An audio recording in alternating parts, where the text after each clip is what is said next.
It's always important on any NFL team to have a little bit of muscle, if you will. A little bit of brute force. You know, some guys on the team who aren't afraid to get down and dirty. The NFL locker room is filled to the gills with different personality archetypes. The superstar quarterback, the diva wide receiver, the wily vet, and of course, the goon.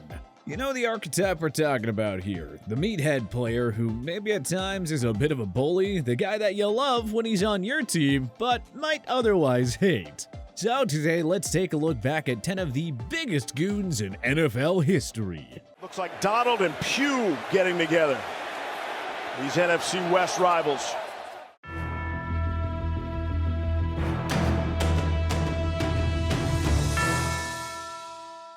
Starting off, we have perhaps the most talented guy on a list with no shortage of studs, Aaron Donald. The Rams' defensive tackle has been a bona fide star since he broke into the league in 2014. I mean, the man has been a 3-time Defensive Player of the Year, 7-time All-Pro, and made the Pro Bowl every single season of his illustrious career. And now that he's won a ring, there really is nothing left for him to prove. Obviously, Donald is extremely talented, no duh. But beyond his technical ability and strength, both of which have been huge factors in his success, it's his goon-like attitude that has made him the generational talent that we all enjoy watching on Sundays. That is, provided he's not wrecking our favorite team's offensive line. Donald plays the game with the same ferocity of a fringe NFLer trying to secure his spot on a roster. Not only is he hustling at all times, but he isn't afraid to get chippy in a way that few star players do, as evidenced by his beef with Arizona Cardinals offensive tackle DJ Humphries during their 2022 wildcard round matchup. And keep in mind, this incident took place with his team already firmly in control. His competitive juices are legitimately always flowing.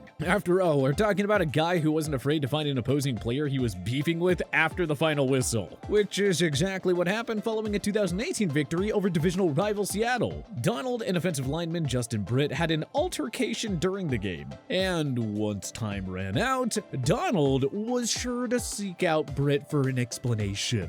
Now, if that isn't goon behavior, I don't know what is. But what else would you expect from a dude who isn't afraid to train with knives during his off-season program? I suppose it is helpful when you play a brutish position like D-line to have that sort of mentality though. We've seen it from past linemen as well, like Leon Lett. Lett played the bulk of his career with the Dallas Cowboys, and the former 7th round pick had a lot of success wearing the star. 3 Super Bowls, 2 Pro Bowls, and a collection of impressive performances for the most dominant franchise in the 90s. And like Donald, this burly defensive tackle was an absolute goon. So much so that it was to his own detriment at times. Lett would be suspended a number of times for violating the NFL substance abuse policy, missing a total of 28 games during his career. His goonish tendencies didn't only keep him off the field either. At times, they were evident in his decision-making on the gridiron too.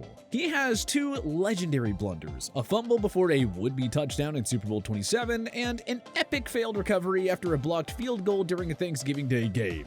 Obviously, you can't take the goon out of a guy like Leon Lett entirely. After all, in many ways, it turned him from a 7th rounder to a Pro Bowler. But still, you kinda wish he could have maybe found some way to tone it down when it began to negatively impact his career. Unfortunately now, he's an assistant coach for the Cowboys, and he has the platform to take some of those challenging experiences and use it to mentor some of today's players on how they can avoid them.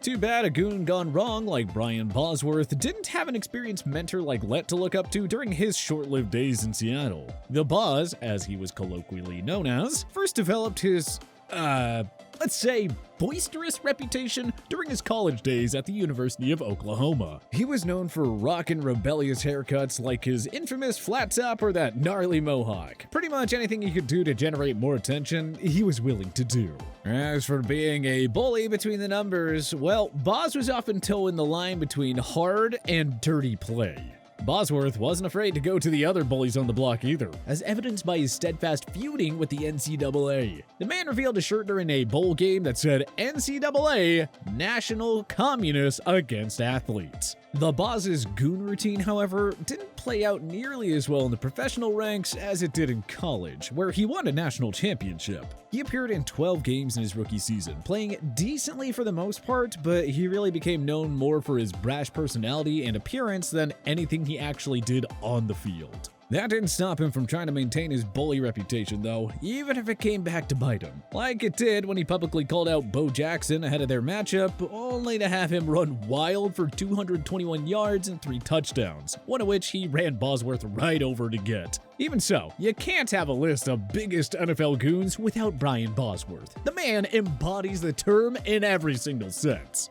He was kinda like a more outspoken, less successful Brian Cushing, who has earned some recognition on this list in his own right. Cushing, who's played his entire 9-year NFL career for the Houston Texans, was truly a meathead in the purest sense of the word. Standing at 6'3" and 250 plus pounds of pure muscle, the man was an absolute unit, and he quickly became the spirit of those Texans defenses. Cushing's was just always in the mix. Unfortunately, he was probably a bit more brawn than brains, because when he got popped for a PED suspension, his response was to blame it on overtraining, or a potentially cancerous tumor. He really threw the gambit at the allegations, didn't he? His appeal, however, was unsuccessful, and I think it's pretty safe to assume that the hulking linebacker is never gonna win the battle of public perception on this one either. It's alright though, at least it adds to his epic goon legacy. There's something about the mentality that it takes to play linebacker that just encourages goon behavior. We've seen it multiple times over the years, not just with Cushing and Bosworth, but also Hall of Famers like Bill Romanowski and Canton lock-in James Harrison. Starting with the former, Romanowski in many ways is one of the true NFL goon OGs. He has had one of the most controversial NFL careers loaded with penalties, fights, and scandals. I mean, the guy was named the 5th dirtiest player in all professional team sports history by ESPN. To his credit, he did so en route to tremendous success. After all, the former Pro Bowler did win 4 Super Bowls. But let's just say he didn't make many friends around the league along the way, because of incidents like the one that prompted his 1995 ejection against the Cardinals when he kicked fullback Larry Centers in the head, or in '97 when he was with the Broncos and caught a $20,000 fine for a helmet-to-helmet hit on Panthers quarterback Kerry Collins, which resulted in a broken jaw. Keep in mind, this was during a preseason game too. There were just countless incidents. He swung at Tony Gonzalez, he fired a football at Brian Cox's crotch. In 2003, he even attacked one of his own teammates, tight end Marcus Williams, during a scrimmage. In fact, Romanowski's punch crushed Williams' eye socket and forced him into an early retirement. Williams was ultimately awarded damages for lost wages in a civil suit, but man, that is brutal. Yeah, there's certainly a darker side to some of the true NFL goons.